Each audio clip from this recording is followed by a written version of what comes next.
known me. You know when I sit down and when I rise up. You discern my thoughts from afar. You search out my path and my lying down, and are acquainted with all my ways. Even before a word is on my tongue, behold, O Lord, you know it altogether. You hem me in behind and before, and lay your hand upon me. Such knowledge is too wonderful for me. It is high, I cannot attain it. Where shall I go from your spirit? Or where shall I flee from your presence? If I ascend to heaven, you are there. If I make my bed in Sheol, you are there. If I take the wings of the morning and dwell in the uttermost parts of the sea, even there your hand shall lead me, and your right hand shall hold me. If I say, surely the darkness shall cover me, and the light about me be night, even the darkness is not dark to you. The night is bright as the day, for darkness is as light with you.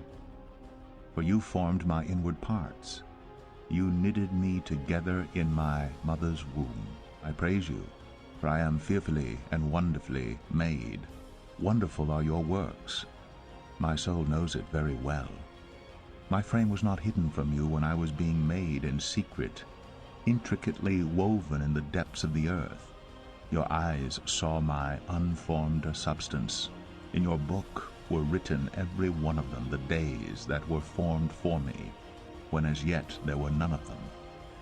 How precious to me are your thoughts, O God! How vast is the sum of them!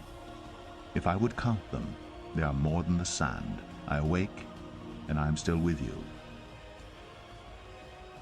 Before I formed you in the womb, I knew you, and before you were born, I consecrated you.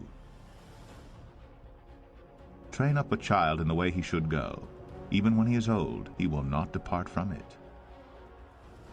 As you do not know the way the Spirit comes to the bones in the womb of a woman with child, so you do not know the work of God who makes everything. Yet you are he who took me from the womb. You made me trust you at my mother's breasts.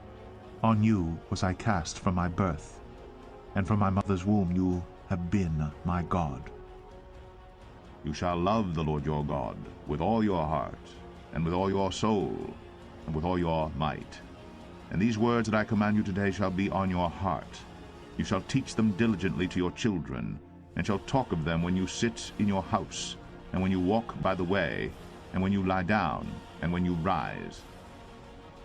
Let the children come to me, do not hinder them, for to such belongs the kingdom of God.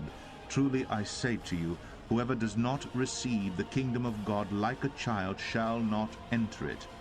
And he took them in his arms, and blessed them, laying his hands on them.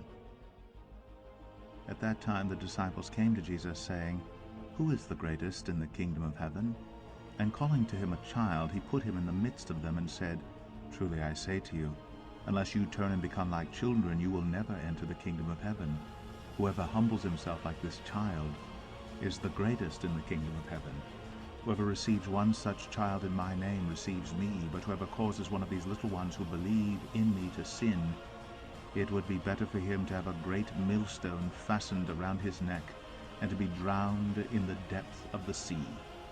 Woe to the world for temptations to sin, for it is necessary that temptations come, but woe to the one by whom the temptation comes. Behold, children are a heritage from the Lord, the fruit of the womb a reward. Like arrows in the hand of a warrior are the children of one's youth. Blessed is the man who fills his quiver with them.